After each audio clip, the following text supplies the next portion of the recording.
2 Samuel அதிகாரம் 2. தாவீது யூதாவின் அரசராதல். இதன்பின் தாவீது, நான் யூதாவின் நகர்களில் ஏதேனும் ஒன்றிற்கு செல்லட்டுமா என்று ஆண்டவரிடம் கேட்டார். செல் என்றார் ஆண்டவர்.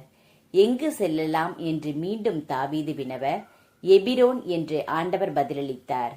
ஆகவே தாவீது தம் 2 மனைவியரான இஸ்ரேலைச் சார்ந்த அகினோவாமுடனும் கர்மேலைச் சார்ந்த நாபாலின் கைம்பெண்ணான அபிகாயிலுடனும் அங்கு சென்றார். தம்மோடு இருந்த ஆள்களையும் அவர்களின் குடும்பத்தினரோடு தாவீது அங்கே கூட்டி வந்தார். அவர்கள் எபிரோன் நகர்களில் குடியேறினர். யூதாவின் மக்கள் வந்து தங்கள் குலத்தின் அரசராக தாவீதை திருப்பொழிவு செய்தனர். யாபேசு கிளையாத்தின் ஆள்கள்தான் சவுலை அடக்கம் செய்தார்கள் என்று அவர்கள் தாவீதிடம் கூறினர். யாபேசு கிளையாத்தின் ஆள்களுக்கு தாவீது தூதனுப்பி, நீங்கள் உங்கள் தலைவர் சவுல் மீது அன்பு காட்டி அவரை அடக்கம் செய்தீர்கள். ஆண்டவரின் ஆசி பெறுவீர்களாக. ஆண்டவர் உங்களுக்கு நிலையான அன்பும் உண்மையும் காட்டுவாராக. நீங்கள் இவ்வாறு செய்ததால் நானும் உங்களுக்கு நன்மை செய்வேன். வலிமை பெற்று வீரர்களாக திகழுங்கள். உங்கள் தலைவர் சவுல் இறந்துவிட்டார். எனினும் யூதா குலத்தார் தங்கள் அரசனாக என்னை திருப்பொழிவு செய்துள்ளனர் என்று கூறினார். இஸ்போசேத்தை இஸ்ரேலின் அரசராக ஏற்படுத்துதல்.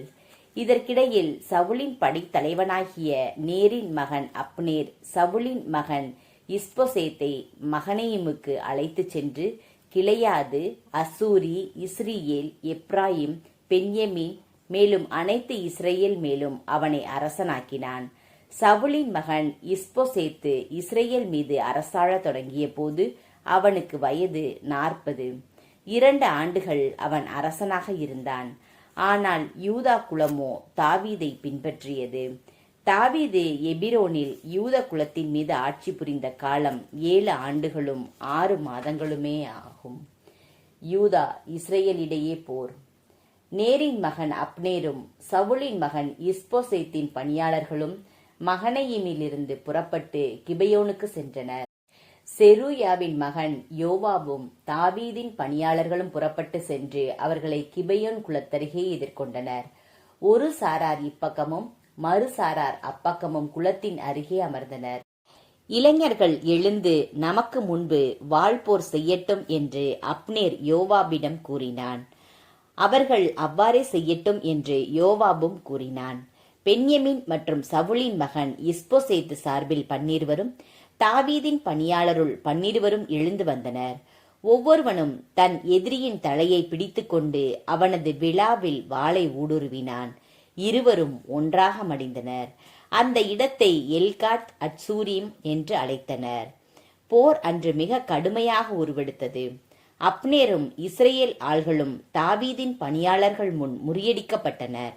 அங்கே செருயாவின் புதல்வர் யோவாபு, அபிசாய், அசாவேல் ஆகிய 3 இருந்தனர்.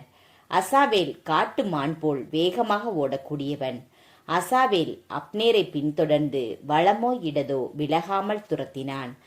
அப்னேர் பின்னால் திரும்பி, அசாவேல் நீயா என்று கேட்டான். நானேதான் என்று அவன் பதில் கூறினான். உன் வலமோ இடமோ விலகி இளைஞருள் ஒருவனை பிடித்து அவன் உடைமைகளை பிடுங்கிக் கொள் என்று அப்னேர் அசாவேலிடம் கூறினான். ஆனால் அசாவேலுக்கு அவனை பின்தொடர்வதில் இருந்து விலகிவிட மனமில்லை. என்னை பின்தொடர்வதில் இருந்து விலகிவிடு. நான் ஏன் உன்னை குத்தி வீழ்த்த வேண்டும்? உன் சகோதரன் யோவாபுக்கு நான் எவ்வாறு என் முகத்தை காட்டுவேன் என்று மீண்டும் அப்னேர் அசாவேலிடம் கூறினான். ஆனால் அசாவேல் அதை கேளாமல் தொடர்ந்தான். ஆகவே அப்னேர் தன் ஈட்டி முனையால் அவனை வயிற்றில் குத்த, அது அவனை பின்னாக ஊடுருவியது. அந்த இடத்திலேயே அவன் விழுந்து இறந்தான். அசாவேல் விழுந்து இறந்த இடத்திற்கு வந்தவர்கள் அனைவரும் நிலை குலைந்து நின்றனர். பின் யோவாபும் அபிசாயும் அப்னேரை பின்தொடர்ந்தனர்.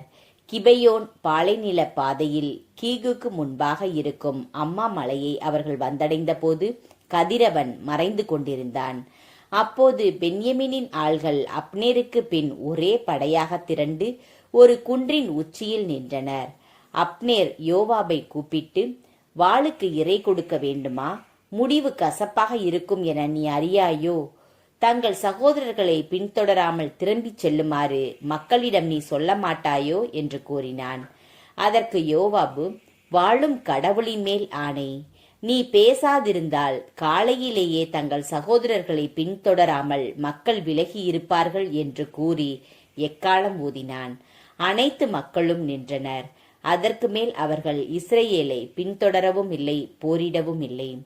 அப்னேரும் அவனுடைய ஆள்களும் இரவு முழுவதும் பயணம் செய்து அராபா வழியாக யோர்தானை கடந்தனர்.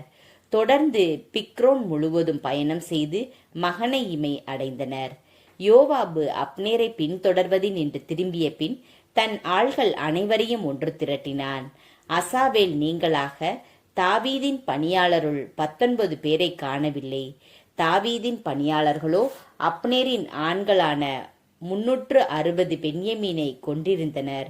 அவர்கள் அசாவேலின் சடலத்தை தூக்கி வந்து பெத்லெஹேமில் இருந்த அவருடைய தந்தையின் கல்லறையில் அடக்கம் செய்தார்கள். யோவாபும் அவனுடைய ஆள்களும் இரவு முழுவதும் பயணம் செய்து பொழுது புலர்ந்ததும் எபிரோனை அடைந்தனர்.